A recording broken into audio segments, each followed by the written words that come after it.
I don't even know what my camera looks like right now. I better check. I'm a little. Oh yeah, I don't have my camera on. Yeah, it's not on. That's good. That's great. So we are recording. We're recording, yeah. Okay. Yeah, welcome back to Morning Oddities. Hey. Hey. We're not procrastinating with the Odd Drunk Podcast at all. We're just here to chill. And, yeah. I don't procrastinate, Jackson. No That's not a thing I do. You ass-crastinate. What? Trying to see something. Assassin crates. Assassin's Creed. Oh, I wasn't. Anyways, that's not what I heard. That's what. Well, ass. Anyways, weird start. I'm not gonna lie. I'm a little bit. This is the first time I've done any kind of funny candy. So, are the devil's Some funny spinach? Anyways, so you mean like I'm what? a little bit. I'm not gonna lie. I'm a little bit. I'm a little bit of a goner right now, but that's fine. That's fine. I'm excited for this episode. That's well, fine. I'm not really excited fine. for this episode. I'll tell you, I'm not excited for this episode. I'm just not. Because, Why? well, Why I'm just gonna break. Well, because Ozzy Osbourne died today. Oh yeah. Absolute, legend. He and Black Sabbath with Tony Iommi, Bill Ward, Geezer. They actually got back together for the last farewell show. Yeah. Which was cool. And all the proceeds went to charity. Like 190 million. This is from Damn. People. They raised 190 million for cure Parkinson's because obviously Ozzy was dealing in Parkinson's the last couple of years. Mm-hmm. Yeah, like rough. 2020, like really, he got diagnosed. And at like 71 years old when he got diagnosed, that is rough. Yeah. And he he had like spinal cord surgery and stuff, but Parkinson's like is rough for younger people even. But. Yeah. Well, I always think about Michael J. Fox getting Parkinson's when he's like our age, like 27, 28. Like that's crazy to have that young. Oh yeah. He's been living with that, but no, Ozzy. I mean, of course, we're gonna talk about Ozzy. He's, the godfather of metal. I mean, it can't go unsaid, really. I mean, people like, talk Dio, talk like Led Zeppelin as proto metal, but no. Yeah. Black Sabbath, well, it's like Ozzy Osbourne, they created metal as a genre just together. What's like you think of it, if you think about it, like they formed in like historical 68. Yeah. Which like 60s is like we're still, if you just like imagine music from the 60s, for the most part you're imagining like the Beatles. The Beatles. And don't get me wrong, the late 60s, you started getting some heavier stuff. The Kinks was like some of the heaviest stuff before Black Sabbath. Yeah. And like Hendrix. And like the late 60s, you got The Who put out some stuff that was pretty heavy. That's when the Stones were not doing heavy stuff, but starting to get out of that like stereotypical like early 60s like rock and roll vibe that you think of, So it's like bands were doing that, but like. And honestly, I can't imagine what it would have been like to grow up to be like a teenager of that generation that first heard Black Sabbath just out of nowhere. Oh yeah. He get War Pigs and Paranoid, like super heavy stuff that's still heavy by today's standards. Yeah. Like what a way like night so freaking. They released the first album in 1970. Like what a way to start the 70s. Just immediately. Well, you have Black Sabbath. I love it. Yeah, Black Sabbath the same year All Things Must Pass releases, like George Harrison. So like two polar opposites, but anyways, Yeah. it was a hell of an era. But yeah, um, Ozzy, I mean, it can't, yeah, like I said, I mean, we're gonna talk about him. He, well, I mean, enough said, right? It's Ozzy. Yeah. I mean, but yeah, I mean, I was reading one of the news articles about him yeah, today. And I think I don't remember which one it was, but I think it did a good job of like pointing out. It's like, yeah, when they first came out, they were well received by some people. oh yeah, Heavily criticized by a lot of other people. mm-hmm. And Ozzy, I mean, he's had his ups, he had his downs. He got kicked from Sabbath. Yep. He had heavy drug addiction. Yeah, I had some serious problems. We all know that. But like at the end of the day, it's like not only was he a very unique, like there's no one like he was the right guy for the time, and a lot of his legacy is not just his music, but just his whole life. Well, yeah, I mean, that goes into like the Osbournes, seriously, because we were watching the Osbournes. We saw it on Prime like a few days ago, before he died. I mean, obviously you're talking about the farewell concert and stuff, but and I think most people that cared knew that he didn't have long and that this concert was a huge thing. That he had a ton of pain just to sing there. Like they had to strap him down so he would move around and stuff. And it was kind of sad to watch that concert because it's like you could tell he wanted to get up, but he even said that I want to fucking stand. Like it was rough, but it was really special that they were able he went to out do with it at all. And he went out with a bang. And the last few albums he's released is I mean, there's good stuff there, and like Ordinary Man, I think is a good album. He does a collab with Elton John. Yeah, I remember that one. But that's when, I mean, there's a little bit of auto tune, and it's different, but it's still cool because it's Ozzy. Yeah. But it's cool that he was still creating stuff, and not just getting a cash grab off of his old career. Like he was still creating new music and love music, making heavy metal music. Yeah. So I think that was cool. But I think the coolest thing about Ozzy, because obviously like Bowie, he went out with a bang by releasing an amazing album, Black Star. Yeah, that's a great album. And with Bowie, it was kind of wild because it's like no one knew he was dying. Yeah. Other than like his very close family and his doctors. That just came out of nowhere. He went out promoting his album that weekend. He was out and about, which remember goes to show, if you think back on Bowie, with a lot of these diseases. So Bowie was cancer, but with Ozzy is Parkinson's. Yeah, how quickly things can turn. Oh, you just fall apart. Yeah, and because we have a tendency to be like, oh, someone's been doing well. So, like, we get confident. Yeah, and there's no way. And I don't want to sound disparaging. Like, if you have, if you're listening to this and you have loved ones dealing with stuff, like, don't despair.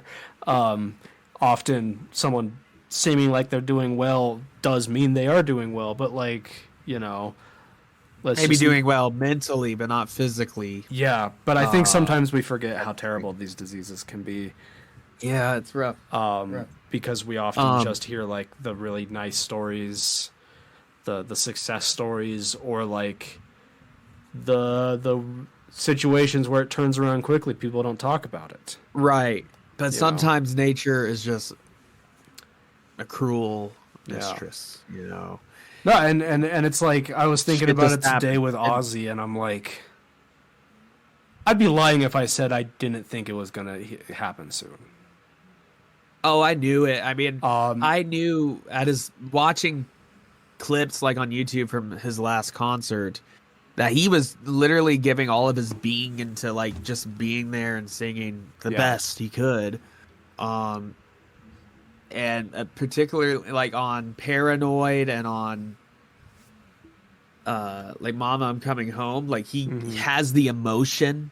He might be off key and like really like struggling to get it out, but I think it will go down as his most like legendary concert. Oh yeah.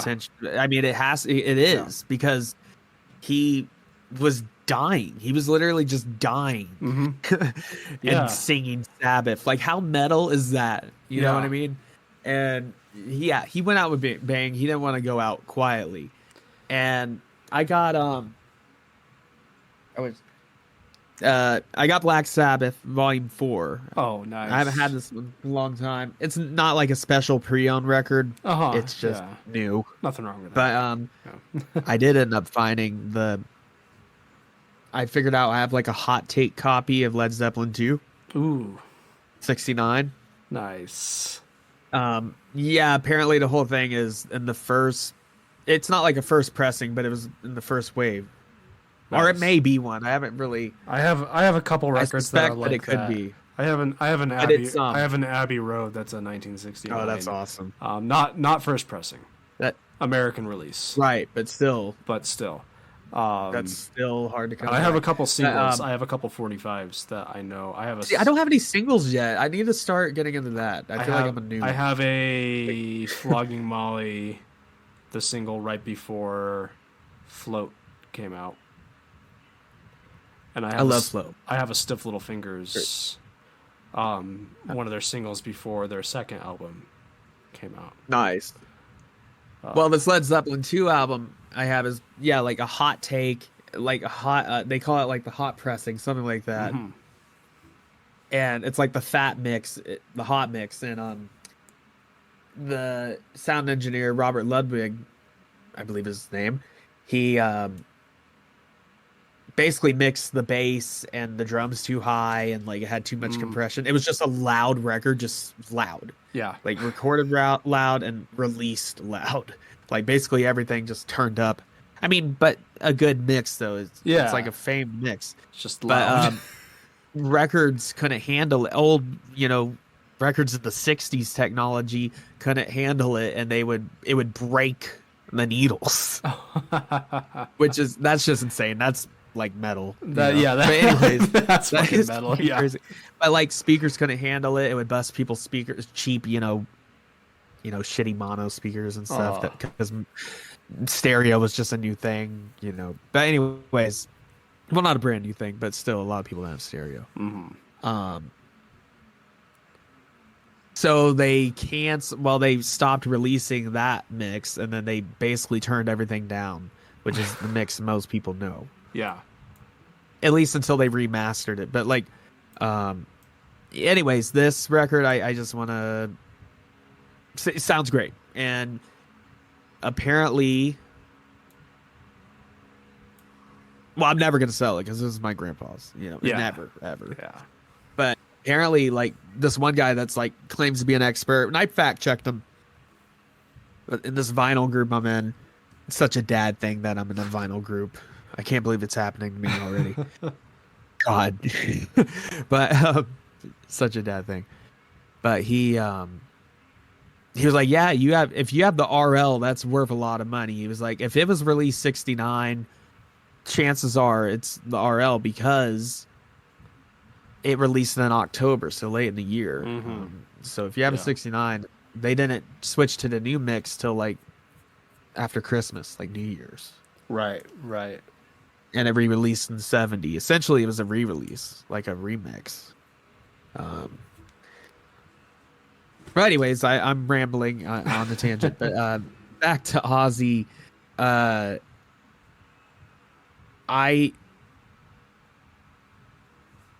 first song I really learned on guitar, or that I wanted to learn on guitar, that like I heard that song and I was like, I want to do that. I can do that. was Iron Man. Oh yeah, You know, yeah. and That's a class. yeah, That's such a yeah, classic like early it's guitarist doom. It song, really is. but It's it's so doomy. good. Yeah. Well, Yeah, one thing that's like so good about Sabbath that I appreciate about them over some other of their contemporaries is like, don't get me wrong, like they're very guitar heavy because that's the style, and at the time that's what set them apart. You know, until but more the metal bands started coming out. But yeah, like, and they're guitar heavy, and Iommi is a legend.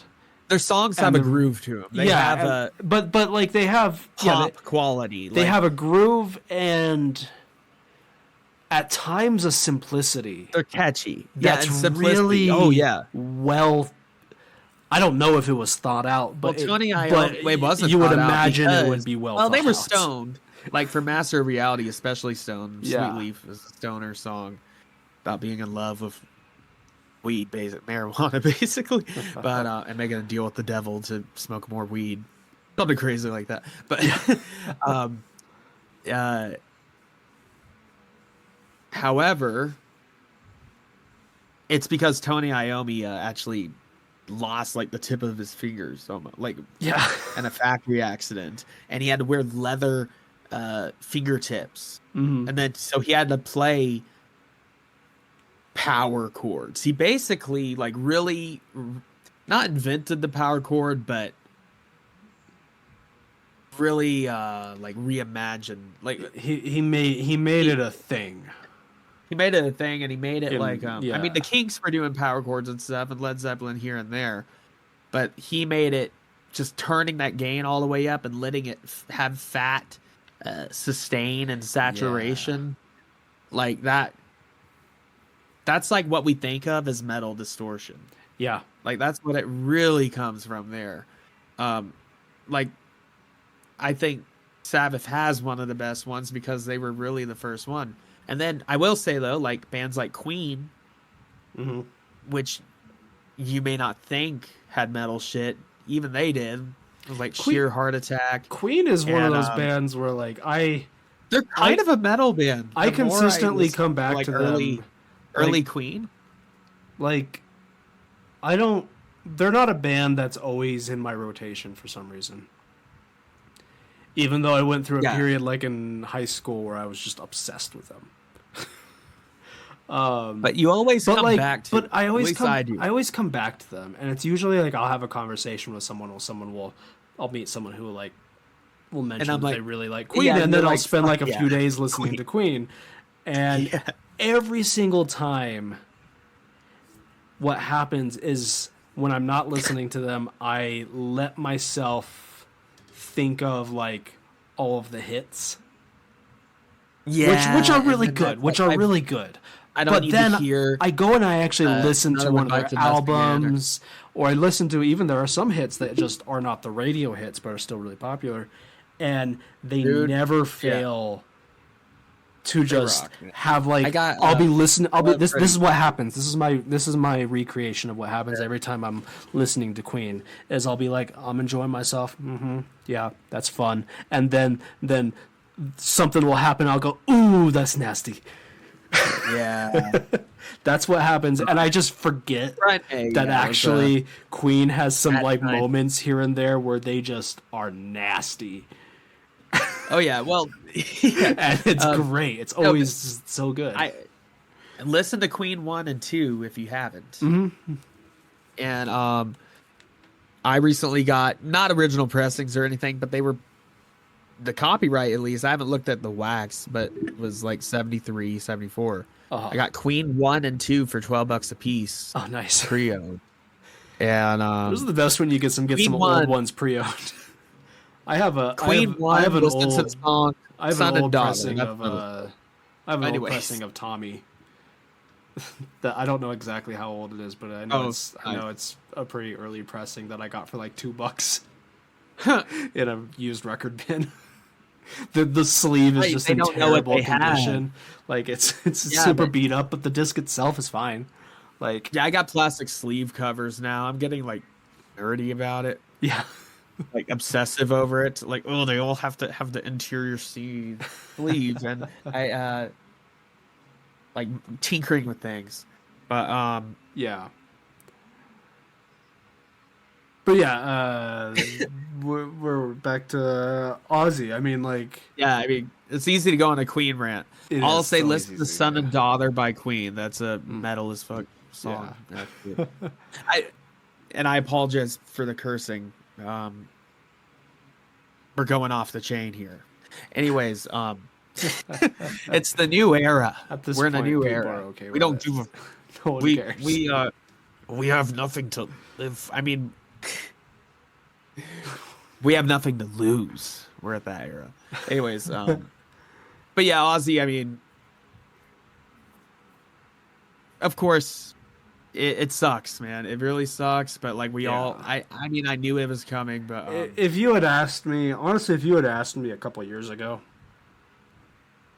even with his like Parkinson's diagnosis and all that, I would have told you. I would have been like, I can guarantee he's not going to make it through the decade. Yeah, maybe. But there was a little bit of shock today because he so recently was on stage doing a concert. Yeah, because he went out with a bang. But then it's like, but still, when you think about it, there's nothing to do other than just to celebrate, like. Yeah, exactly. His life. I mean, because at this point, it's like we all saw it coming. So, like, mourning is fine, but also we all knew. So let's just be happy that we got what we got and got to experience. No, but him, with celebrity deaths is kind of a weird thing for me. A lot of times I'm like, oh, bummer, or that sucks. That's sad. Like I'll be like, oh, minorly, It's very rare that a celebrity death, like, because usually I don't. Most of them are pedophiles. I don't say that.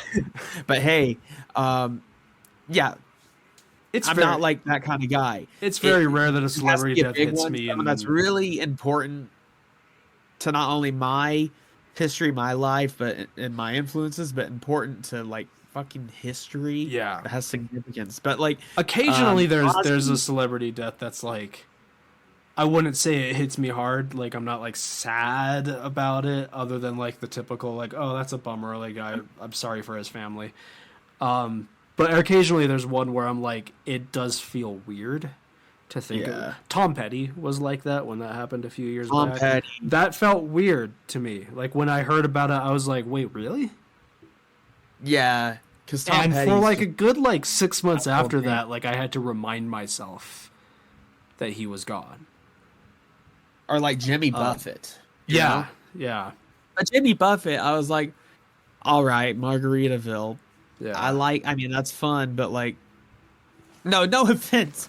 I'm a little high. But like, yeah, I was like sad. It was upsetting. But like, people like Ozzy, he was such a force, he was just so himself, and he helped pioneer a whole genre. Like that's huge. Yeah. And he was, and just his personality. And I think another thing we haven't even touched on yet, I mentioned it briefly maybe, but the Osbournes. Yeah.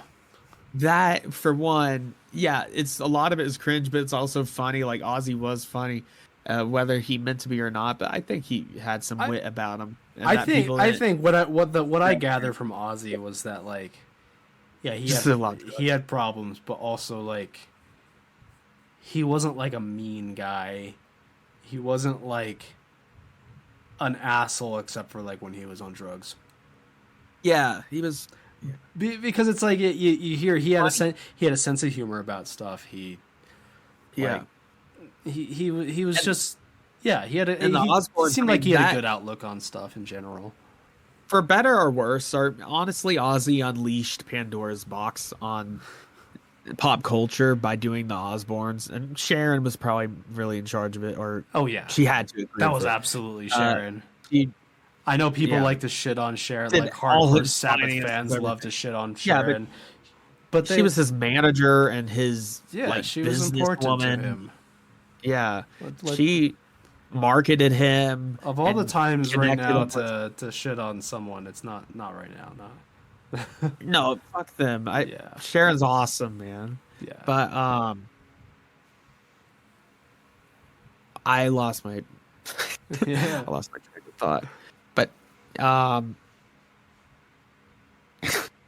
I'm drinking some bourbon with some cherry Diet Coke, by the way, and Nice. I haven't drank in a few months. Oh, but is that a mom thing to have Diet Coke with your drink? I mean, I already finished it because I only have just the one.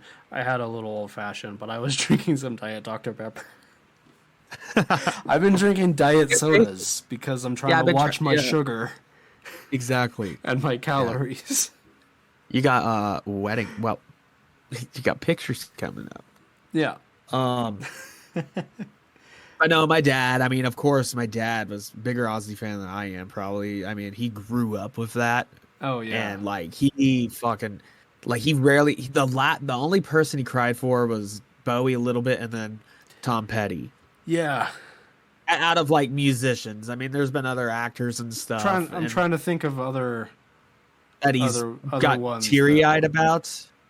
But like my dad, like Ozzy, man, I told him, he's like, damn it, I just woke up and I'm deeply sad. Like, yeah.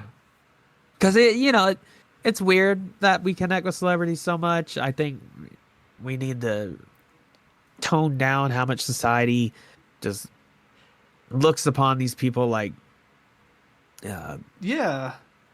gods, Yeah, but like let's not just romanticize celebrities and that like but put at the them on same a high time, pedestal, like worship the rich worship, celebrity worship. But at the same time, I think genuine. we can appreciate how much someone like Ozzy or any musician or celebrity who creates, whether they're an actor or musician, whatever, can like touch so many people, and that is a beautiful thing. I think so. It's let's not glorify them like gods, but also like I can understand why people... Ozzy really was. Yeah, I mean, anyways, I think we could go on and on. Obviously, it's hard to just pull everything off top of our head. There's emotions, and there's also just a lot to unpack there. I mean, we could go on and on talking about the importance of Ozzy and of Black Sabbath and of solo work. Randy Rhoads, like, who died at 25, crazy young. Jeez. Yeah. And he's one of those. There's a few musicians out there that they died young, and I have to wonder what the world would be like or what music would be like if they had. Right. I think he's one of them. It was 25. He died in a plane crash while on tour with Osbourne. Yeah. Florida, 1982. Despite his short career, Rhoads regarded as a pivotal figure in metal music. Credit pioneering fast and technical stuff. Yeah, like speed metal kind of. But he could have done some crazy shit. But he also had a lot of classical shit. A lot of his solos and riffs had classical influence. I love that. But anyways, I love slight side tangent, but like I've recently somewhat related to the classical part. I've grown recently to appreciate Billy Joel a lot more. Not his music. I mean, his music's fine. Nothing wrong with his music. But Billy Joel himself. Billy Joel, yeah. Because if you look into him and you watch interviews, like read about him, watch interviews with him, he's a classically trained musician. Oh yeah, he's excellent. And all he wants to do, all he ever has wanted to do is compose and play classical music. Yeah. He just is really good at writing pop songs. Yeah. And that's what makes money. Like he doesn't even he's been on record like he doesn't like writing pop songs. And he doesn't like a lot of his songs. Well, he's good at it. Because he just wants to play classical music. That's what And I can Well, you can really, hear that a lot. I can really appreciate that. Hear that. He did like a few years ago put out a classical like record. Nice. Check that But out. I just like slight side tangent there, but I'm like I Yeah. can really appreciate when you have a musician who's not like classic, like not doing classical music, but like they are super classically trained. Yeah. But Yeah. that one of my favorite tributes I've seen of Ozzy recently was Jack Black doing Mr. Crowley. Oh, With yeah. like Tom Morello's son and stuff. Like Nice. it was cool. That It is was cool. Jack Black just kind of being Jack Black, doing a loose interpretation of Ozzy, but Yeah. really just being himself because that's what he does in most of his movies now. But that's also what And that's what we that's like. what we like about Jack Black. So it's a double-edged sword with Jack Black. Jack Black is one of those rare people where like everything about his recent career, I should hate him. But I don't. Just a sellout. I don't. He's still just being Jack Black, and I'm kind of just he's vibing genuine. with it. Yeah, it's genuine, and Like you know, I should hate him. I should be like he's a sellout. He's doing these stupid movies.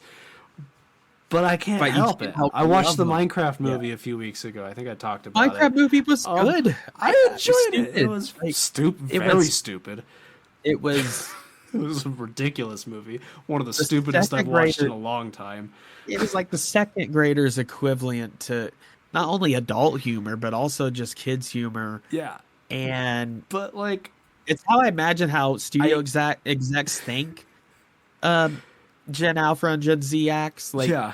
old Gen X and Boomers, like But they're weirdly them damn though, kids I are kind of technology. I still kind It of has that enjoyed vibe. it though. It had a weird it does have a little charm It's to like it. an early 2000s movie, just with Yeah. Jack Black animation. is just Jack Black. Jason It's Momoa like is just Jason Momoa. good Momoa. Oh, and Jason Momoa was at the Ozzy concert. Like he got in the mosh pit and stuff, Oh, hell and he yeah. was like the announcer. Nice. He would announce all the bands and super groups playing. Nice. Alice in Chains played there. Metallica, obviously. Tom Morello played with Nuno Betancourt, which, if you don't know anything about Extreme, I would check them out. Pretty crazy stuff. I feel like But, that's a concert. Pioneered speed. Well, not pioneered speed metal, but they help get it going. I feel like that's a concert where Nuno Betancourt. they just had to make a wish list of everyone they wanted to play, and Yeah. that was that. Even Billy Corgan was there. He did. I don't think he did Black Sabbath, or maybe he did. But I know for sure he did Judas Priest. Was like, all right, Yeah. let's just do some other legends too. Well, it's like I bet But that was one of those it's concerts weird. where like no respectable band in their right mind would say no to an invitation to play at that. Oh yeah, I mean some weren't invited. Yeah. Sharon didn't invite Dave Megadeth. Mm-hmm. I don't think she really likes Dave Mustaine. No, I don't think a lot of people do, honestly. I think he's kind of an asshole to work with, and that's why he Yeah. goes through a whole new band lineup every few years, because he either fires them or they get tired of his shit. Yeah. So in those list of musicians, where I'm like, damn, do I respect them as a musician, but also, damn, Dave Mustaine. would Yeah, they well- probably suck to work with? Yeah. You know, but with Megadeth, I think it's kind of interesting that they have a different lineup every few years. I don't know that, like, there is bands like that where it's like you have a completely different era because everyone in the band's different except one guy. Mm-hmm. Like There's- King I can Crimson. I can think of a bunch of bands like that. Wilco's Yeah. like that. Wilco. Yeah. If you listen to their albums, there's a distinct. I'd say it's with. Hello, me. Meet the real me. Found it. I love it. It's with like I think A Ghost Is Born. That album where their style takes a distinct turn, and it's because Right. there's only two members of the entire band that were original members who are still around at that point. Well, that Ozzy kind of did the same thing too, though. Like after Randy Rhoads died, he's auditioning new guitarists and ends up hiring Zach Wilde. Yeah. Oh, yeah. And Zach Wild. He gave it a lot more thicker, like Pantera style sound, even before Pantera was really went into that. Mm-hmm. And his pitch squeals, like he gave it like that late '80s modern touch that I think it needed. Well, maybe not needed, but just it gave it more relevance at the time by having a younger, well, not younger, but I think I would describe Zach Wild's guitar style like Van Halen meets Iommi, definitely inspired by Iommi with his riffing, Mm-hmm. um, but also meets just a literal uh, engine, like a train engine. The Yeah. man is massive, and he's also like so crazy technical. Like a lot of times he'll just jam, but like, and like I will say the pitch squeal thing though, and he's a Viking too. Zach Wild's a Viking. I've seen him in person. Yeah. Well, not like close, but I saw him play with Pantera when they opened for Metallica, and massive man, just like a literal like gourd. Um, but like having the different band change ups gave his career. It was always changing, not always for the best, but always changing and trying new things and evolving with the times, which I think is commendable. That not every Ozzy record sounds exactly the same. Like I would say maybe Bark at the Moon and Blizzard of Oz are the most Uh-huh. like close in style, because why not just continue doing that sound? Because they still had he still had Randy Rhoads. Yeah. But then getting into I will say was it Origin of Sin or Ultimate Sin? I will say, No More Tears had a very epic vibe, like orchestral. A lot of speaking of Bark at the Moon, I do think we have to take a moment to recognize the best album cover that has ever graced us. Are you gonna share it? Yeah, I just sent it in the chat there. Yeah. Okay. Let's see. Oh yeah. Yeah. Legendary. Yeah. There. Yeah. Werewolf Ozzy. Something. It's a sight. That's like my sleep paralysis demon. I'm gonna see him in my dreams tonight. Ozzy's gonna haunt me in his dreams. Werewolf Ozzy. Yeah. Yeah, hairy wolf man. But I think that goes to a sense of humor as well. I mean, yeah. Someone had to say, "Oh, that's." Well, they clearly did, because there's the single for Bark at the Moon. Is this what we're sticking? Had a different image, but he's still in the werewolf costume and everything. So they clearly they clearly did like a different wolf photo costumes. shoot. He had to try out numerous werewolf costumes from local convenience store. You know what I mean?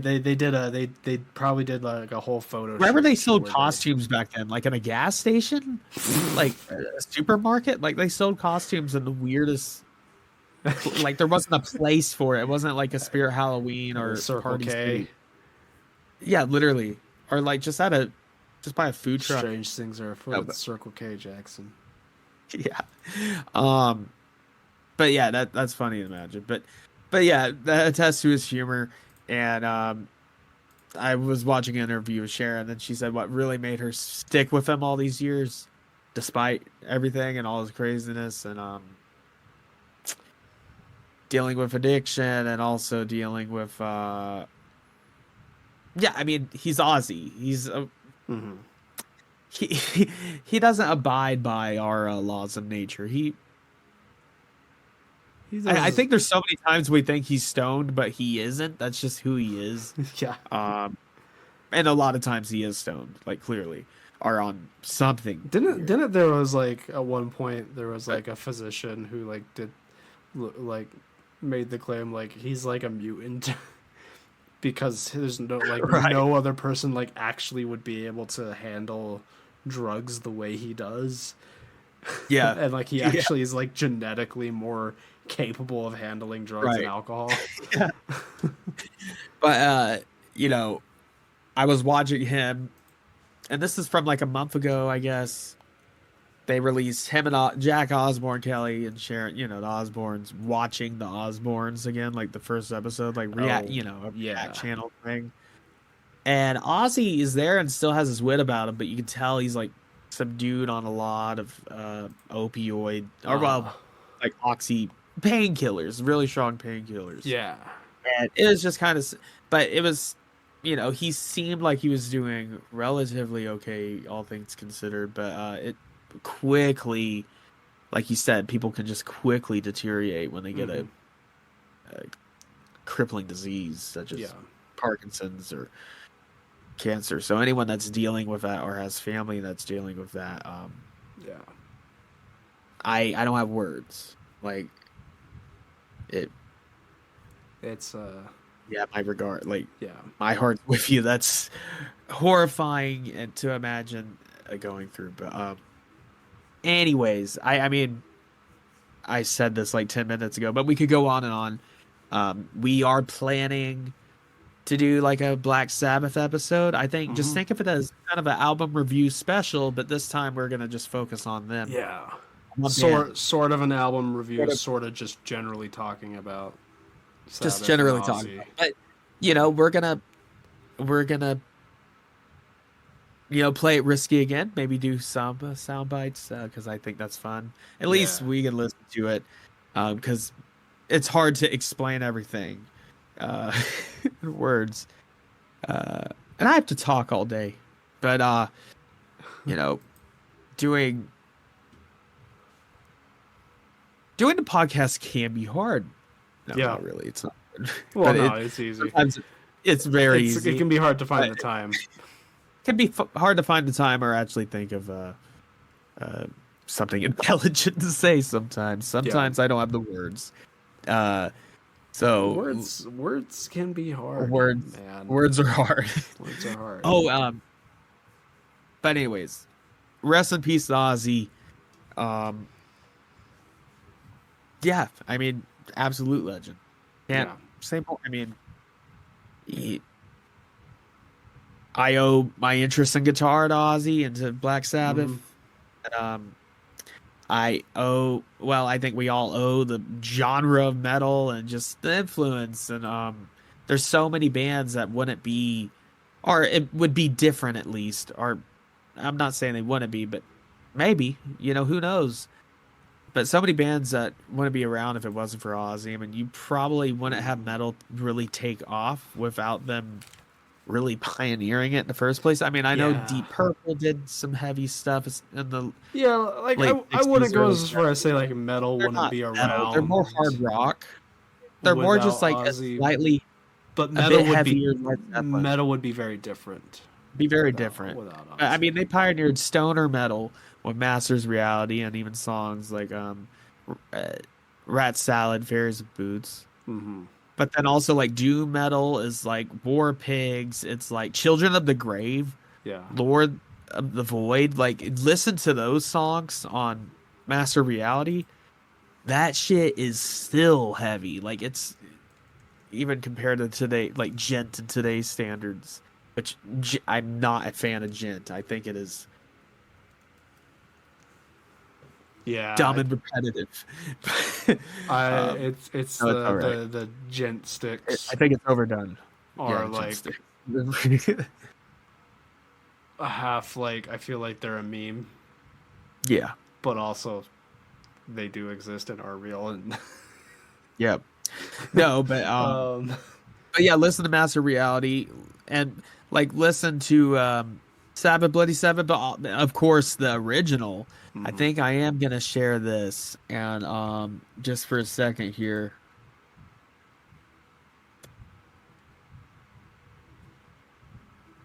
Because these tritones, this very inception of this song created basically metal. Like it's crazy. Let me share this from the debut album Black Sabbath. I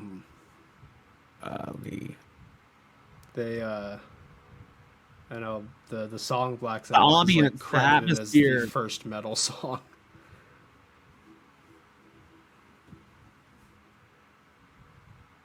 This. Can you believe that? Yeah, this part. Yeah, it's fucking. It's slow. It's heavy. It's like doomy, but it's their simplest song, but it's so fucking like foreboding, heavy.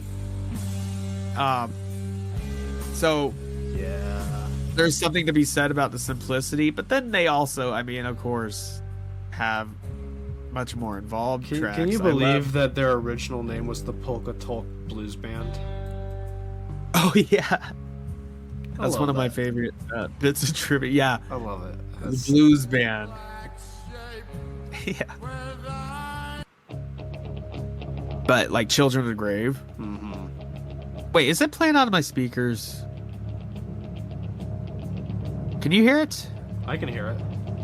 Okay, I'm just not listening to it. There it is. Yeah, I mean, I didn't play too much, but dude, it's just heavy as fuck, man. And anyways, expect that we're gonna kind of look through and through their history and through Ozzy's history, and I think this is something we'll do every once in a while. Like like just focus on one artist or one band, and really discuss like really deep dive, do a deep dive into it. Because there's so many times that we just kind of glance over things or just talk about a very specific thing. Yeah. And like in the context of the band's like music, we've only really done album reviews. We haven't done really episodes talking about like the history of music or like I think that'll be there's fun. a lot to talk about there. Lots to talk about, and it'll be intellectually stimulating, and I will definitely promise to be sober for those. Even on the Odd Drunk Pod, don't always have to drink on that. I can be sober on that as long as one of us is drunk. No, I'm just kidding. I'm just kidding. No, but I think I do think it's funny that we that for the next episode. We're gonna call it the Odd Drunk Pod, and increasingly more often we're not getting drunk because we are trying to take care of our health. Yeah. And we're not going to just poison ourselves for some people's entertainment. Go back to some of the if you want the classic, go back to some of the early episodes. Oh yeah, we legit got drunk, like hammered in a lot of those. And maybe we're just getting old and kind of square, but we got to think about our health. I gotta think about our health. Anyways, because it's not good on your liver or on anything. But anyways, getting back to our drunk podcast, we're gonna expect an episode on Black Sabbath, Ozzy. Yeah. This episode's been super long. I don't know if we're gonna record after this. Yeah, kind of late. Maybe not. But I'm okay with. Okay. We're trying to bank a couple. But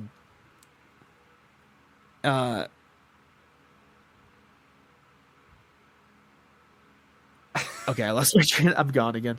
We're gonna continue the Cryptids episode soon. Yeah.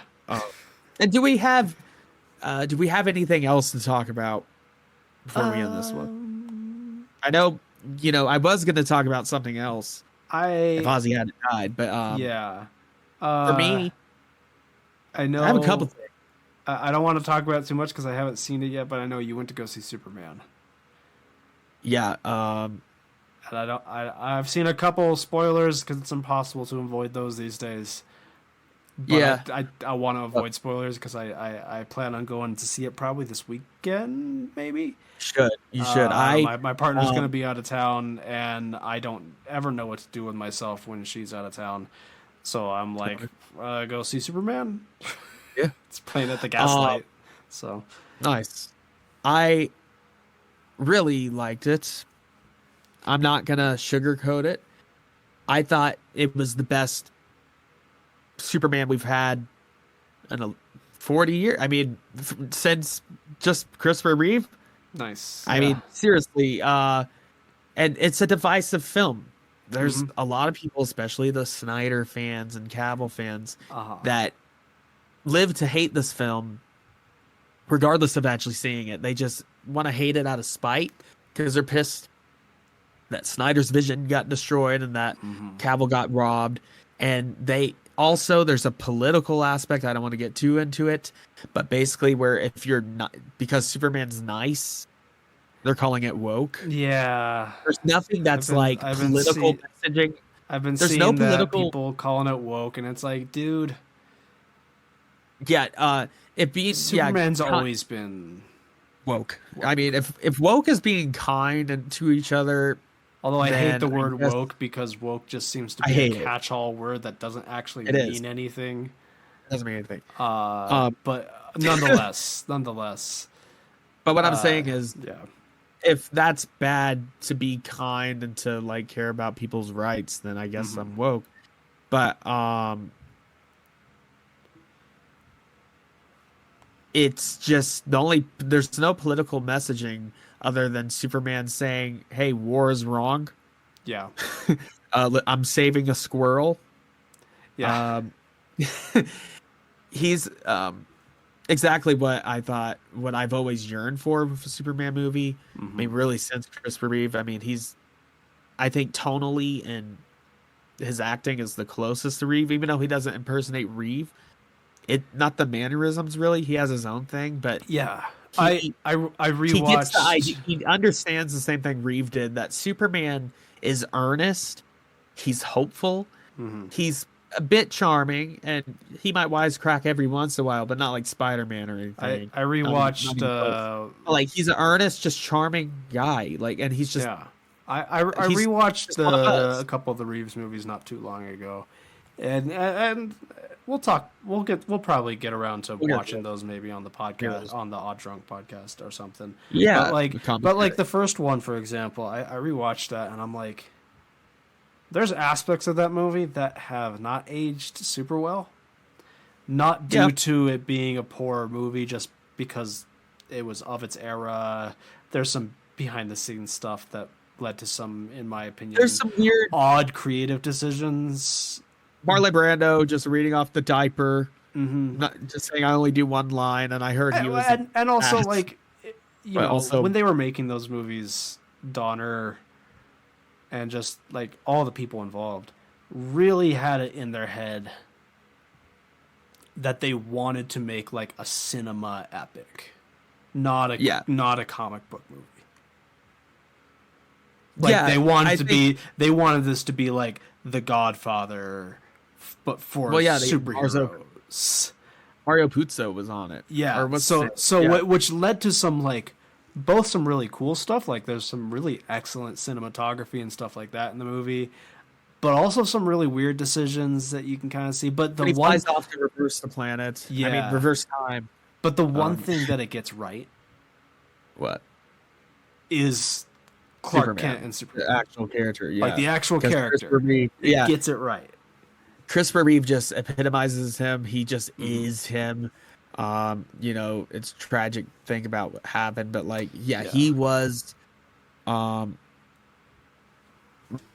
really right there with the animated series, but really just like my mind's eye version of Superman. I always imagine him. But David Corn's what he gets. What he understands that Reeve, I think, also understood is that Superman is humble. He feels like and wants to be just one of us.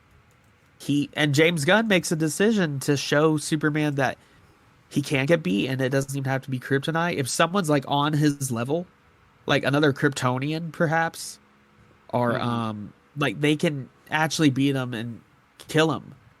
Like, this Superman is a farmer's boy, just optimistic Midwestern punk rocker, which he says maybe this is the new punk rock, and I love that. And they play the punk rock. I do know they use Iggy Pop in the soundtrack, which I approve of. And my uncle loved Iggy Pop, and they actually played that song "Punk Rocker" at his funeral. Oh, which so that had a connection, and so. I was like, "Whoa, that's profound." James Gunn, you're a genius. But no, just the whole vibe. He's earnest, and also not to go on and on about Superman, but it's just for me, it's just so like finally, Like finally getting a good okay. Cavill did good in the role that he was written to play in a dark version. It's a dark version of the DC universe and of the Superman lore. And I don't hate Man of Steel. I don't hate the Snyder movies. It reminds me more Injustice Superman sometimes. Yeah. And I love Henry Cavill. He's so cool, and he's a good actor. I've been seeing recently. I did see recently. James Gunn has like the last couple weeks or something like that come out and talked about how unfair it was to Henry Cavill, because apparently what happened was that they were doing the deal with James Gunn to kind of reboot the DCU and all that sort of stuff, and it kind of got mixed up in communication, and he said it was the day that they sealed the deal with James Gunn that it was also announced that Henry Cavill would be coming back as Superman. Like, publicly. Right. It's like something got lost in communication behind the scenes there. And so it was like they announced this. Yep. When already, as like before they had even announced it, it was sealed in pen and ink that Henry Cavill was not coming back. So it was like really unfair to Henry Cavill. It was really shitty. And James Gunn said, like, someone asked him, like, this week, I saw something where they were like, would you bring Henry Cavill into the new DCU as a different character? And he said, like, sure, like, I would be open to that. That'd be cool. And so people have been speculating on who they think would be a great fit, and one person, this is my favorite, is Bibbo Babowski, who's the dock worker who's a really big fan of Superman. Oh yeah, that'd be cool. And they're like, well, that would be a really fun, like, just a cameo for Henry Cavill. Hear me out. It would be so hard not to feel like they're copying RDJ playing Doctor Doom, which is also just a desperate attempt for Marvel. Mm-hmm. I heard the new Fantastic Four is great though. Like Marvel's still there. I think they're focusing more on quality again. Like the new Daredevil reboot or continuation. I've not lost hope in Marvel. I'm not as excited by Marvel stuff anymore. I'm more excited for what James Gunn's going to do with DC now. Same. Just because DC's never really, to be honest, there's never been just a normal, straight adaptation of DC comic movie. Of any DC comic character. It's always Reeve is the closest, and then I guess Michael Keaton's Batman, but even that changed the lore and changed that's a weird universe. Yeah. The Tim Burton Batman, but like there's never been just the straight up from the comic book page to film adaptation. Yeah. I will say, like, as much as I love the Tim Burton movies and all that, like, they're fun, there is aspects of them that Catwoman I hate. I like. Yeah, she's good. It's not her fault that Tim Burton's weird. But don't get me started on Halle Berry Catwoman. Oh, that's a whole different story. But and the same year she won an Academy Award, or like the year after. Yeah, and Halle Berry, and that's also a shame that they dragged Halle Berry into that, because Halle Berry is a fantastic actor. Oh yeah, who's done some fantastic movies, and actually, I could see pulling off a Catwoman very well if it was written right. Exactly. So it's nice to see something writing, and this is faithful to the comic books. It's not New 50, it's a blend of New 52 and also Silver Age, which is an interesting in many ways. It's kind of just a modern take on the Silver Age. Just New 52. Well, All-Star Superman was a huge influence on this. Nice. Which I know you've read for the show. That's a great run. Our comic series. But it's just earnest and it's comic booky. You got you got Green Lantern, you got Hawk Girl, Mr. Terrific, like these legacy characters that have never really. I mean, we had Hawkman, I guess, and Black Adam. I did see. There's a guy I follow on TikTok who he mostly does Marvel lore stuff. Maybe you've seen his videos. He's got long, blonde, kind of curly-ish hair. I don't know if I've seen him. But he does largely Marvel stuff. He's done other stuff too. And he did like a non-spoiler review of it, and he said he was like, here's the thing that he thought that this movie did so well, and it's kind of what makes me so excited to see it. Other than just like, Yeah.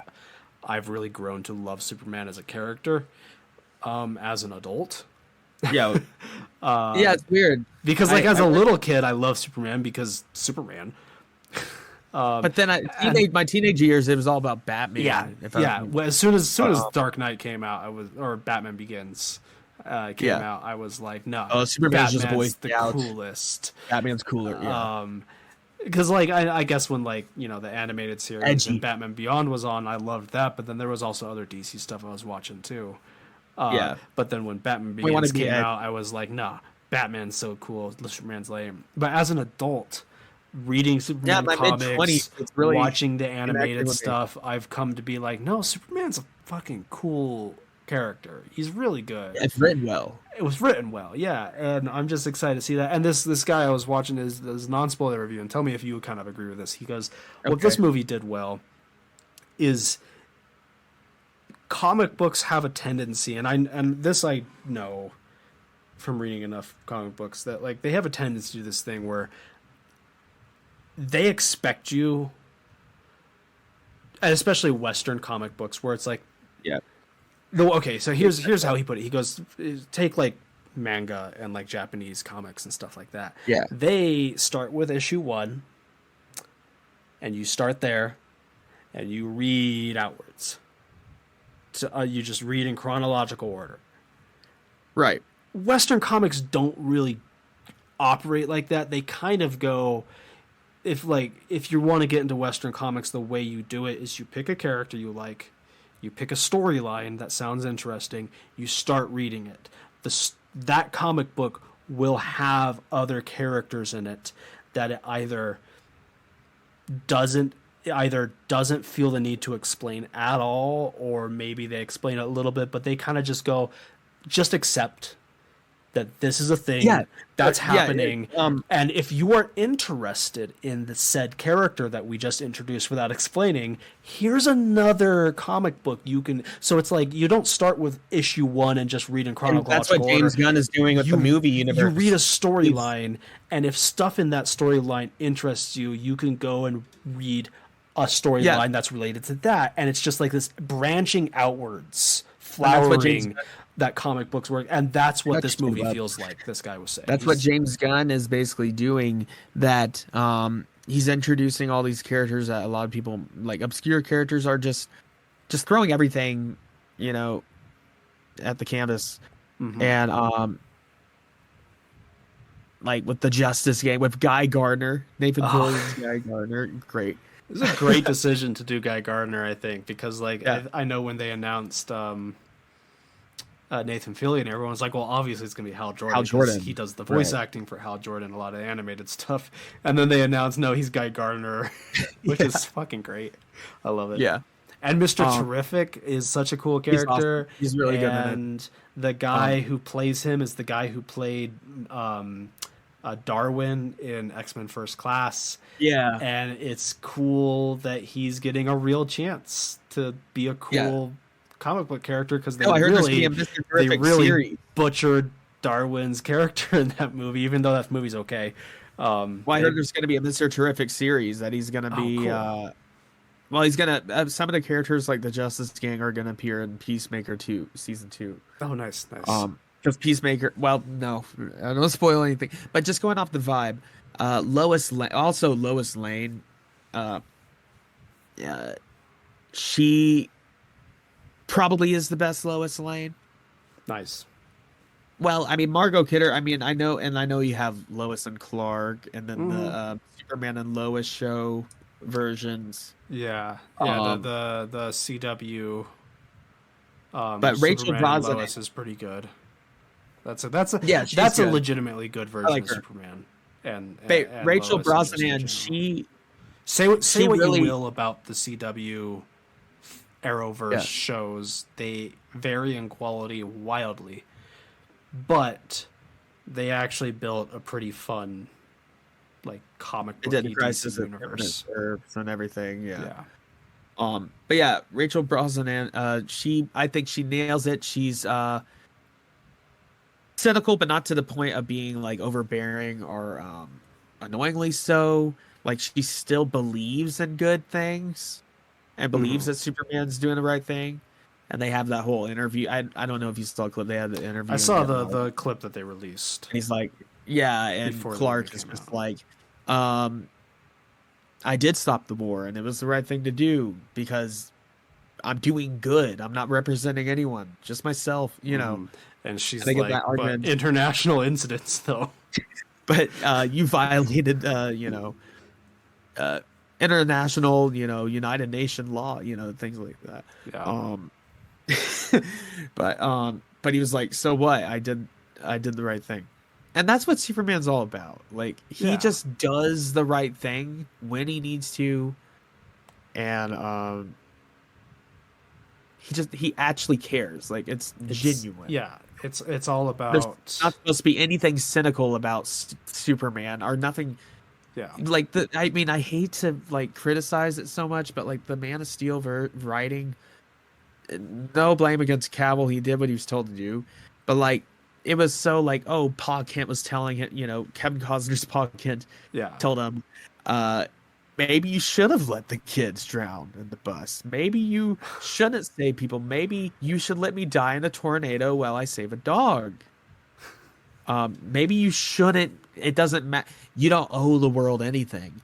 But this version of Superman, well, for one, his parents are just like straight up just normal, like Midwesterners. Like they look like just a normal person couple you'd see at Walmart in Kansas. But I think that really contributes to it that they're not like, yeah, of course Diane Lane was great. And Kevin Costner I think did good, but again the writing was just so bad. But like he had emotional moments, but like yeah, telling Clark that maybe you shouldn't save people or just letting him die in a tornado. It's like Superman. You shouldn't do it has because one of the you have reasons why I think he's such a likable character is one of the same reasons why like Spider-Man is so likable. Yeah. Is because Spider-Man, like the entire idea is that it's supposed to, it's the great power comes great responsibility. It's the idea that like you have the ability to help people, so you ought to help people. Yeah, it's like, and of like course, that. like they're not the same character, and I understand why people find Spider-Man to be more interesting because he's not as powerful, so he has more challenges, and honestly, often Spider-Man is more well written. But like, yeah, but Superman's like that same idea. It's the idea of like it doesn't matter how powerful he is. Because being powerful doesn't help you do the right thing. Right, yeah. And he's just able to act on stuff. Can't spoil anything because he's powerful. Spoiling things. There's so many spoilers that don't feel like spoilers because like one thing is right off the bat in the movie, kind of a Star Wars intro. Not intro crawl, but like explaining the universe. Yeah. And I won't go into detail, obviously, but it starts off like, hey, this is the DCU.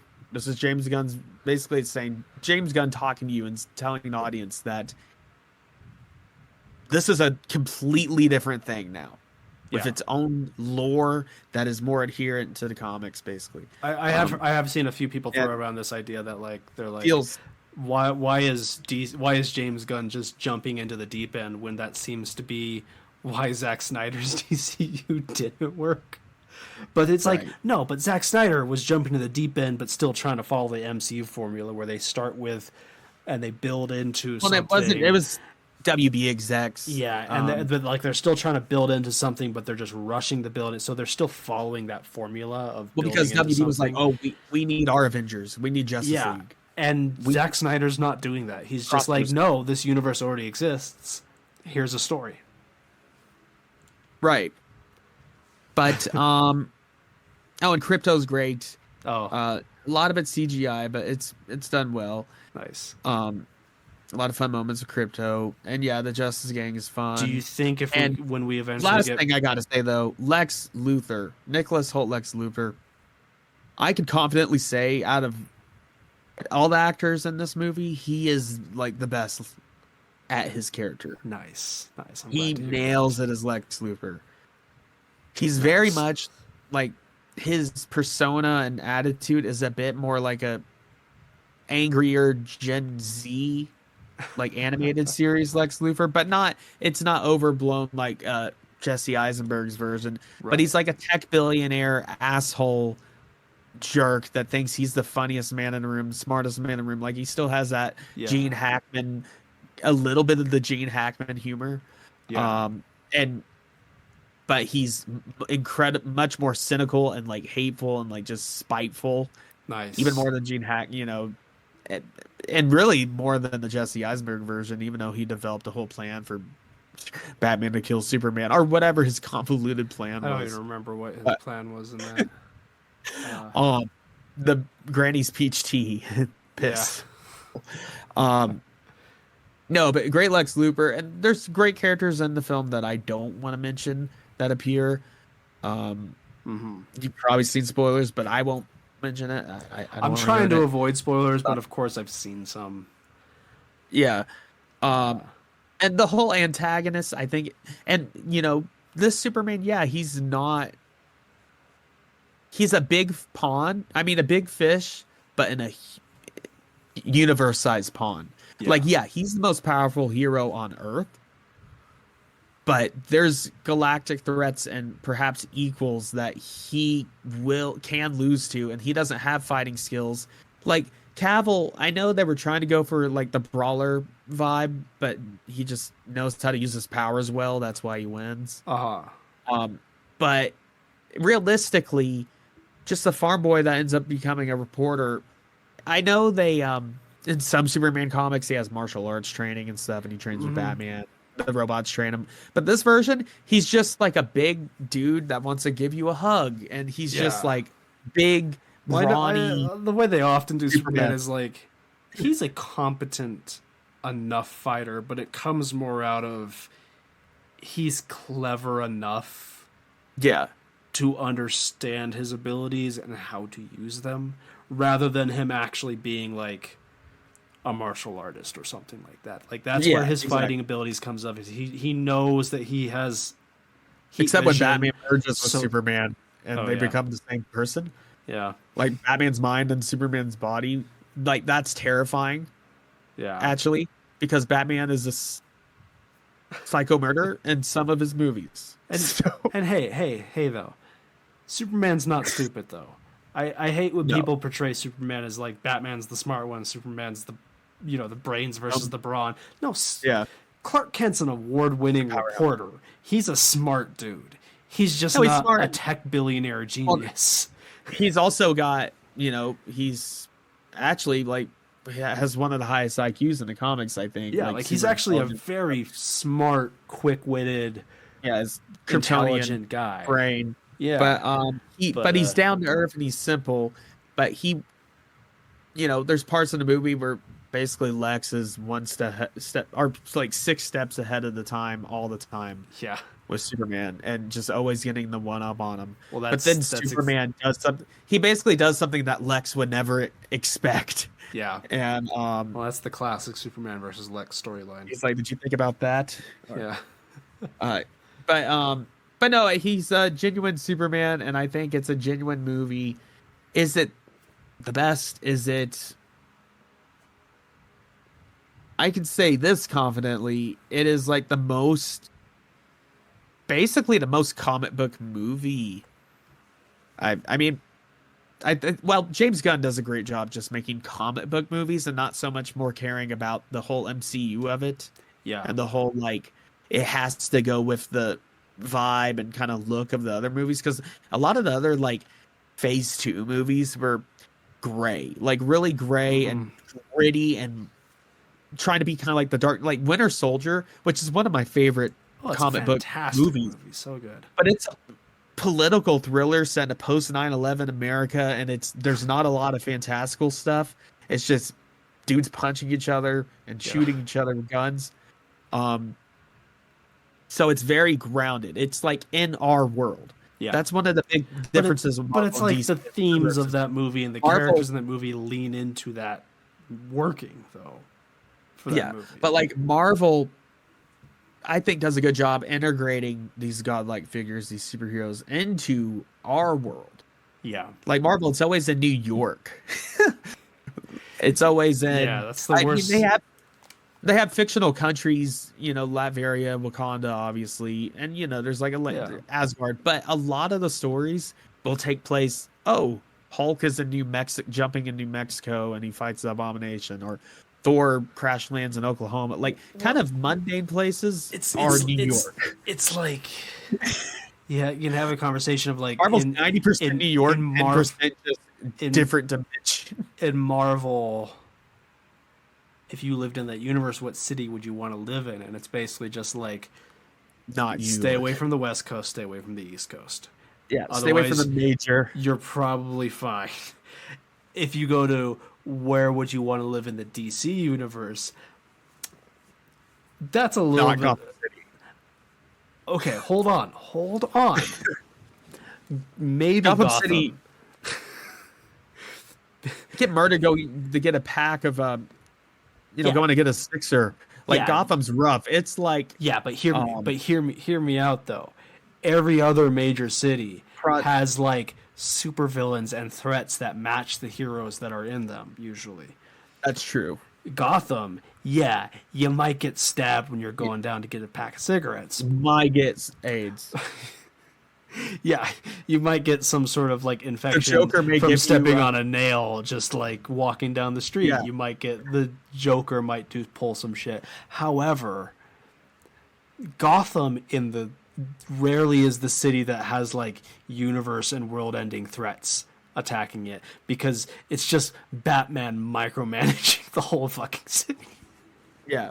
Well, Batman, he runs the city of Gotham, but Daredevil micromanages the fuck out of Hell's Kitchen. Yeah, I do like that meme where it's like Spider-Man sticks to Manhattan, and Daredevil micromanages like a fuck out of 4 blocks. Yeah, 4-block radius. Yeah.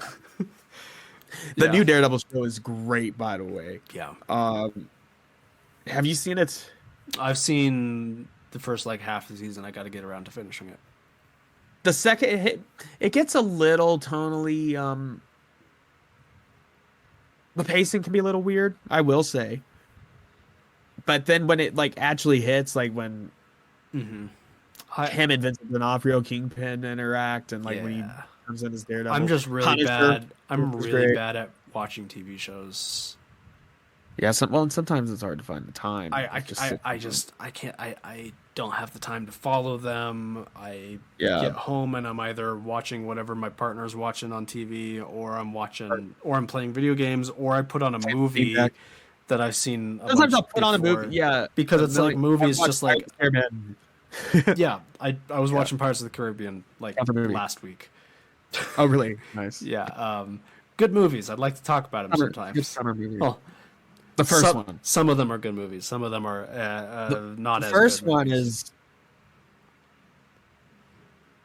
quick side tangent. I think if they would have stuck to the like kind of tone of the first one, I don't know. There's something slightly different about the first one that the sequels don't quite. I think the first one is just such a lightning in the bottle. I think the first one's like a 10 out of 10 action adventure swashbuckling movie. Oh, it's like Raiders of the Lost. It's the modern Raiders of the Lost Ark. It's very like the writing is really good, the acting is really good, the characters are all like interesting and written well, and it's a very like to the point, concise movie.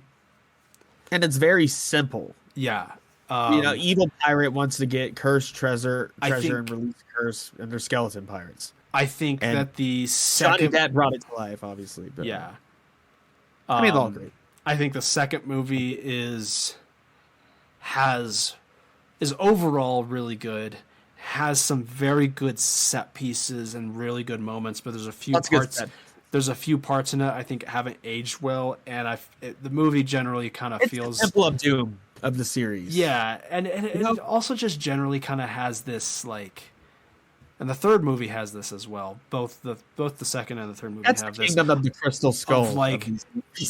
They got really ambitious with like the lore and fantasy world building. Maybe a little overly. And they had to put a bunch of filler in there to connect some stuff that doesn't really connect super well.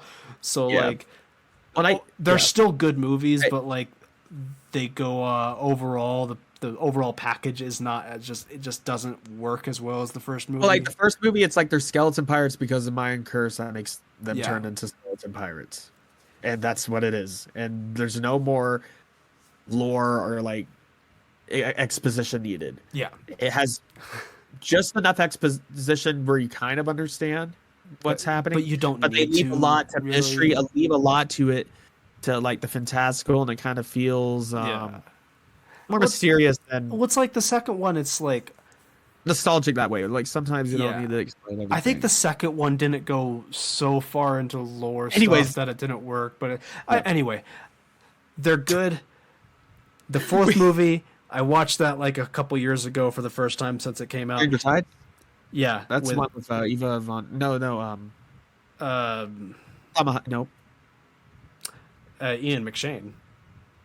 Well, yeah, Ian Blackbeard. McShane's in it. Yeah, and what's her name that you're John talking Wick. about? Who's He's the hotel manager, yeah, not the concierge, but he's the manager. Yeah. But Penelope Cruz. No, yeah, Penelope Cruz. No. that's it, right? Yeah, yeah. I don't really. That talk about her movie name. is not as bad as I remembered it being. It's okay. It's fine.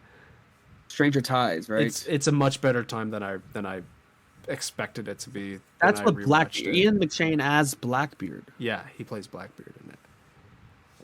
And Penelope Cruz, I mean, we obviously knew what they were doing. They were just replacing Keira Knightley Yeah, sorta. with I don't know. well, I but feel like more it's a feisty version of she's been a pirate and is a pirate. Yeah. Keira Knightley you see transition into a pirate, but Penelope Cruz is one, and the daughter of Blackbeard, and that gets kind of in the romance thing. And putting there's some Johnny weird Depp stuff at in center it, stage, putting Captain Jack Sparrow as the main character doesn't work. You have to I have. don't think it does. You have to I have a don't- more normal, relatable protagonist to follow. I don't and then think he's that the movie- goofy. He's the Bugs Bunny.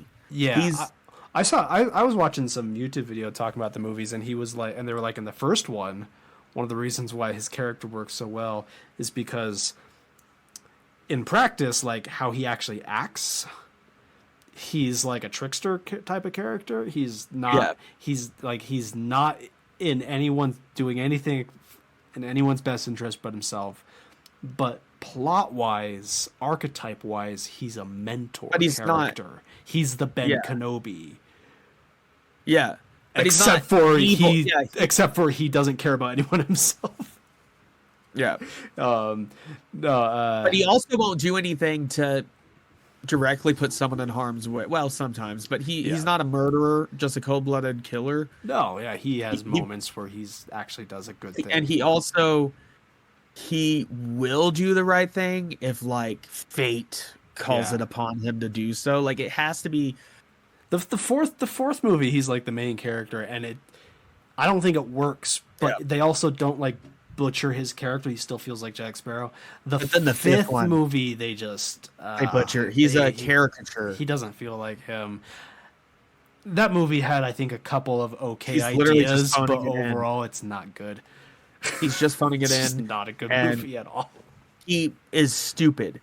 That's another thing they got wrong. He's dumb in that movie, but Jack Sparrow's actually supposed to be incredibly Yeah. witty, like a It's- trickster. Like he it's- always gets away with it or comes up with It's a like crazy. the fifth movie does. Like, there's like an aspect to his character that's always been there where he has like a lot of luck on his side. Oh yeah, luck, But too. like in the fifth one, it's like the luck is happening to him. It's or just around him or something like that. well, in the original, versus he's like a in Fallout character. well, He's a versus Fallout in the character original that ones, like 6 on charisma and like 7 on luck, or even higher. well, it's Maxed like out charisma and luck. well, there's also like in the first one, there's this sense that like, yeah, he's very lucky, but he's also like 4 steps ahead of everyone the entire time. So he's Oh, yeah. not just lucky, but he's actually in control Sometimes of the without situation knowing. a lot more than you realize he is. Yeah. That's a weird tangent. Anyways, about I that's a hell of a tangent. Pirates of the Caribbean. have strong feelings about those movies. Last thing, but anyway, Superman. By the way, Superman. We were Yeah, talking yeah. about that. Was great. I really liked it, and that's all I'm gonna Nice. say. I don't want to potentially spoil it. Yeah, when I go to see it, I'll report back. Now you might not. I mean, like I said, well, there's some things they do that is I could see rubbing people the wrong way or rubbing Superman fans the wrong way. At least this type of Superman fans that really just like him for power scaling and for like being the OP. Like they don't really as much look up to Superman for his like character and for like Yeah. saving people, but like his power level, he's OP, and we like that. We like that I mean, can he blow up. he is usually pretty OP, but I'm like, but that's not what makes him a good character. That's not. And the problem with a Black lot of the live action depictions of him is that they make the mistake of going, he's not interesting because he's OP, so we have to nerf him so that he can have a challenge. When it's like, no, you can nerf him all you want. It doesn't make him more interesting, though. No, and making him the most OP isn't interesting either. Yeah, because it's the idea like what I said earlier of like it's not his OP powers Superman, like All-Star that make him Superman, that interesting. works. Yeah, That works. He's a like Silver Age style Superman yeah. in terms of power almost, and He's it's more the moral conundrums and like his thought process and the fact that he's kind in a world where being kind isn't popular anymore, and like dealing with those ramifications. and in like All-Star Superman, it's like just the entire concept of that comic book arc is just the simple exploring the idea of what would a guy like Superman do with his final days. Right. Spoiler or not. Yeah. Spoiler for a comic book storyline that's been out for a while. Yeah. For like 15 years. Yeah. Long enough for them to do an animated movie based on it, which I have not seen. But it's good. I saw it once. He arm wrestles Hercules. Nice. Yeah. Yeah. It skips some of the like real emotional parts, like the suicide ideation, like the girl on the roof. Like I don't even think that's in it. I understand why they wouldn't put that in it because that's just like one page. It's marketed to kids, and it's but it's a good moment though. But no, the other thing I want to talk about, I've been playing. We talk about some games we're playing, and then we wrap it up. Yeah. But, I've been playing Liza P. I mentioned that before, but also I've been replaying, or not even. I never really beat Ghost of Tsushima, to be honest. Yeah. Because I always had it on my PlayStation. So I didn't always have a chance to play it for a while without taking up the TV or, so it was never convenient to play it. Yeah. I love it. I just fell off. It's one of the reasons I play the Switch and the Steam Deck so much is because I'm like, Ghosts, otherwise, right? I have it on the Steam Deck. It's just excellent. I think it's crazy to think that it came out at the end of the last generation of the PS4 and the beginning of the PS5 because it still holds up so well, and it's beautiful. It's really the best Sony exclusive in the last 5 years. Yeah. One of them. But I've been replaying that and playing through it. I got basically to the point where I was in the story previously on the PlayStation, where the Khan kills the blacksmith friend. Oh yeah. So getting into Act 2. So I'm still not like super deep into the story, but just the combat and the art design behind that game, like it's realistic, but it's still stylized and saturated. Yeah. Like it's a bit more of a romanticized Japan. Yeah. Not overly so, but like there's so many moments that feel like I'm playing a fantasy game sometimes, like when you're climbing up to like the shrines, like it kind of gives me a Skyrim feeling, but the Weeaboo version, Japanese version. But yeah, fantastic game, and I love playing the Kurosawa mode. Oh yeah. And I love just the idea that I switch between Japanese and English, but I love that it has the you can challenge enemies to like face you. Which, yeah, you do the standoff, and you can take like 6 guys out in a row if you time it right. Yeah, I love it. Yeah, and you can also play like a ninja. It's basically what Assassin's Creed Shadows wanted to be, but Yeah, Sucker Punch already did it and like set the standard for like a yeah. good samurai game. I think Shadows still did a surprisingly good job of not feeling like they're just ripping off Ghost of Tsushima, Right. despite them But the parrying, clearly kind of just doing the same thing, just with a different creative team. like a lot of the combat did kind of look like it had that weird Assassin's Creed modern RPG combat, like the Yeah. free screen stuff, Well, I've been the playing arbitrary lock Shadows on, on but and off. it also looked like Ghost of Tsushima in some of the animations and Yeah. parries. Well, I mean, I've been And playing Shadows not on that and you can off. copyright It's that, but I enjoy it, and it's like what I find is you can play as Yasuke, the samurai, and he's yeah, fun enough because he's just a big hulking, just big strong dude. dude who can just mow down Yeah. enemies, which is fun.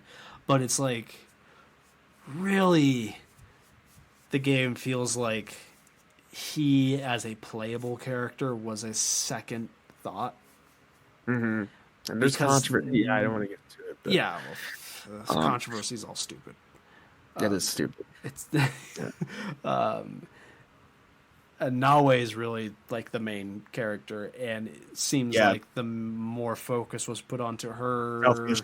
gameplay because what it does better than Ghost of Assassin's Creed Tsushima. Assassin's Creed needs to be a stealth game. Yeah, Like they need to bring that back full force. well, Don't do this half-baked. Oh, we want to appease to everybody, make a game for everyone. Well, I was gonna say that is what it does better than Ghost of Tsushima is the stealth ninja stuff. It's I think it's maybe the best stealth in the franchise. Wow, I'm gonna have to give it a fair shake when it goes on sale. Yeah. Wait till it's on sale. I mean, it's Yeah. still like the plot lines mid. And lots of grinding There's a lot of grinding still. It's still an open world RPG Assassin's Creed game. So like, and live service. if you're not aspect, confident that you really want all of that microtransactions, shit, yeah, wait till it's on sale. But like, Ubisoft flop, yeah. But when you actually get like you're actually in like the game, right? an We encampment, discussed you're this. in a fortress, you're You actually playing play as the game. Nawe, you're sneaking through the night. It nails that because it has like you can go prone. I like. There's a lot of like going in and out of like little crawl spaces and stuff like that. You have a grappling hook, which like you can swing with. Sometimes you can use to climb, but you can also do stuff like if you're inside, there will be hiding spots. You know, Assassin's Creed have like, the little hiding spots that you just activate. There will be those on the ceiling, so someone's coming in, you can grapple onto the ceiling. And it has a whole system which.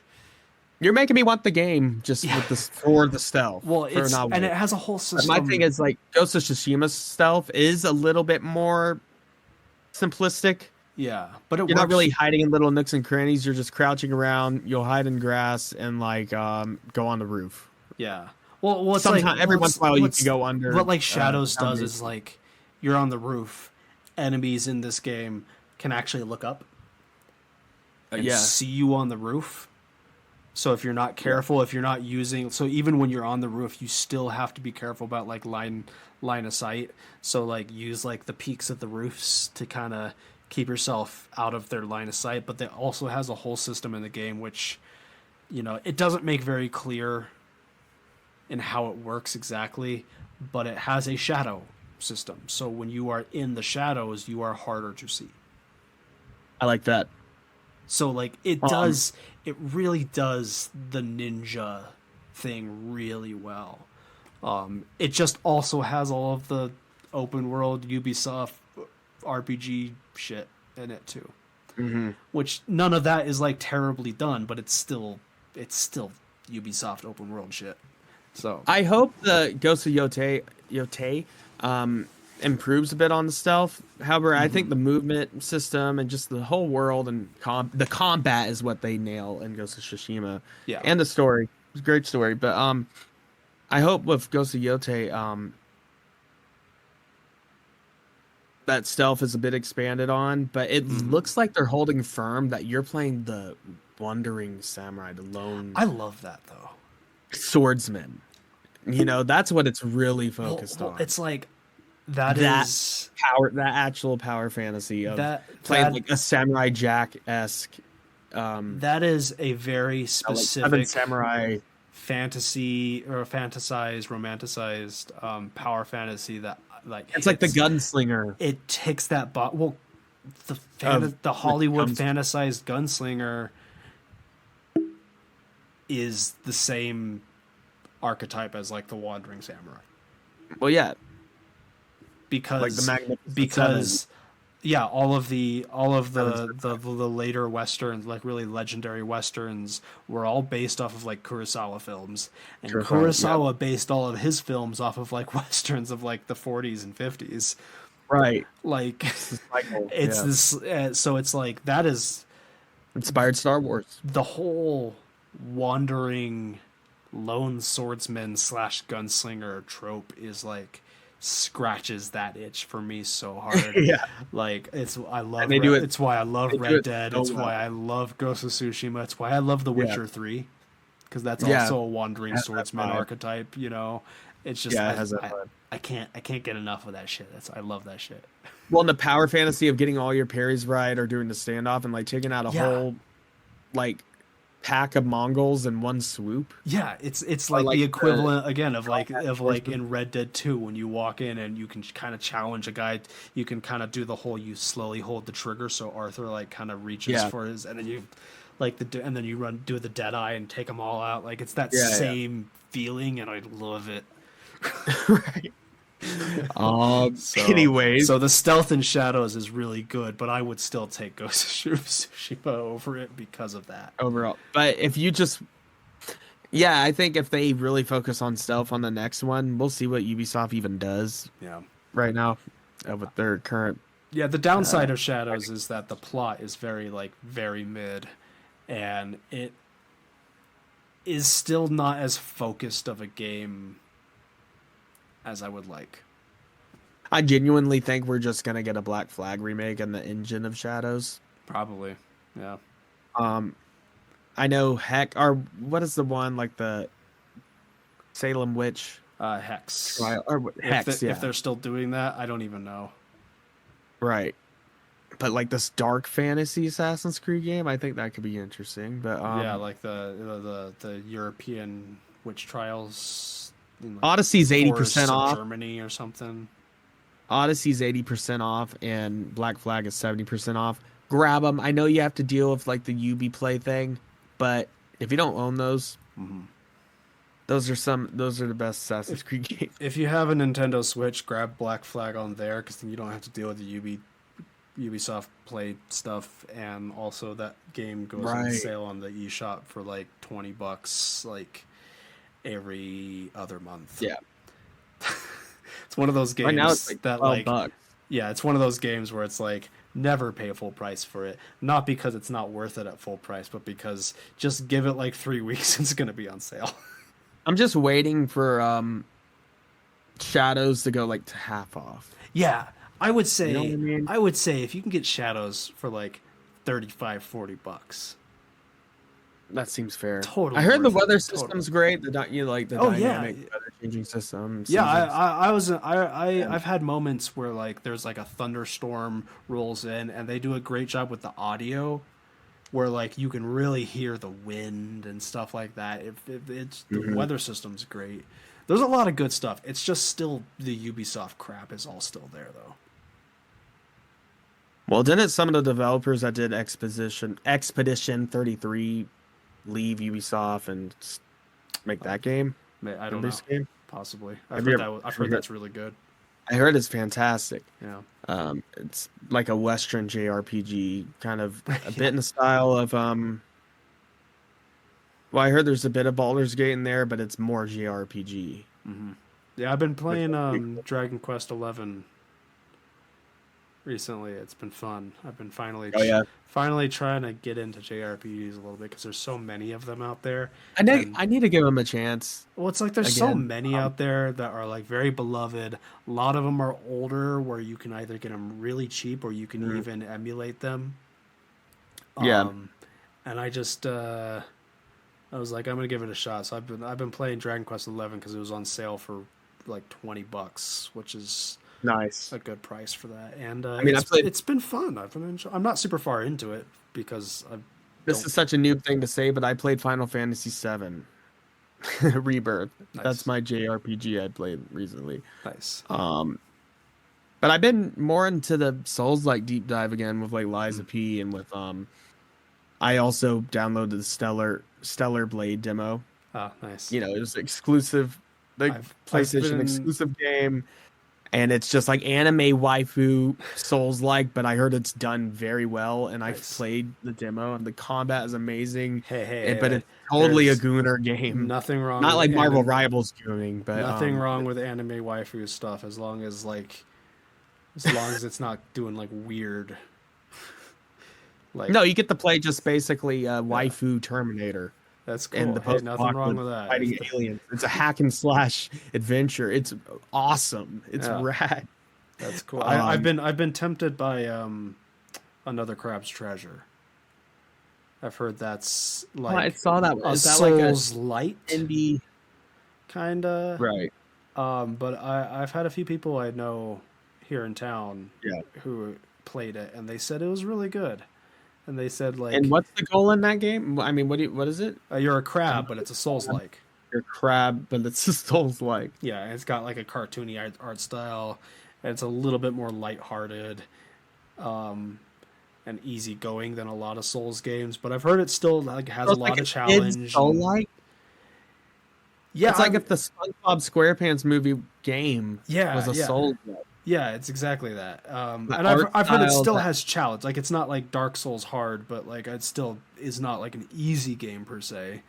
dude, I gotta But get that on the Steam Deck. I've heard it's really good though. Like and it's like I've heard people say like That's a it's weird itch. it's like kind of a parody of the Souls genre, but at the same time actually is a pretty decent Souls like in its own right and has a lot of This charm is to just it. the most. This is just the most recent review. First Souls like the from Duck Cuckum on Steam. First Souls like the hooked me since Dark Souls 3. Story and art style kid friendly, but the game on default settings was surprisingly challenging to me. That's until the reverse difficulty curve kicks in. You fight Wally meets Willy. I mean, Little Mermaid. Okay, interesting. Yeah, I've heard it's pretty good. I've been tempted every once in a while it goes on sale and I've been like Yeah, tempted to buy it, but I'm also like I have other games I'm playing and I don't really I really don't yeah. need I wanna. to download a new game right now. I want to beat Liza P before I really get into any other Souls like at least. I can Yeah. switch genres, but like switching the same game style when I haven't beat the other one. Like I haven't beat Hades 1 yet, so why am I gonna play through Hades 2? I want to know the story. I want to know Yeah. like playing God of War before Ragnarok or Yeah, uh I have a backlog right now. I'm like I don't. Of course, there's games that are coming out this year that I'm interested in, but I'm like I don't at the moment need anything yeah. new because I have a backlog I'm working through anyway. And I am retro gaming and kind emulation. of interested in Tales of the Shire that's coming out next week. Oh, that's coming out next week. Yeah, on the That's 29th. like the Stardew Valley Yeah, it's like you're a hobbit in Hobbit Hobbiton, game. and you do hobbit stuff like cooking second Nice. breakfast and foraging for I mushrooms. love that. We'll see if it's any good. I'm not going to buy it unless it's like everyone's like it's really really good. But I am interested because the concept sounds like a game I would enjoy. So I'm keeping. I don't know if I'm going to get it, but I'm keeping an eye on it at least. Nice. Anyways, I think we should end this here. It's gone on quite long enough. Long for Morning Oddities, but that's okay. We had stuff to talk about. Yeah, it's good. been a while. Maybe this will just be an Odd Drug Pod Maybe. crossover episode. Yeah, we'll play both theme songs at the same time. Yes. So Vivaldi and then us. Yeah. At the same remixed together. You know, a little synth in there or something. Yeah. Anyways, just want to say again, one more time, if we haven't said enough, I know we went like on another episode after, but rest in peace, Ozzy, the legend. You know, still like understanding and recognizing that we're gonna live in a world without Ozzy Osbourne. That's just weird to me. Yeah. But anyways, I'm glad we shared our thoughts. Just brief, well, I mean, summed up thoughts of what we think. Yeah. Anyways, do you have any last words? Any last words? No last words. Nope. I think we said it all. When I do go see Superman, I will report PBRs. back. PBRs are actually not as bad as I thought. Thanks for letting us know you love PBRs, Dad.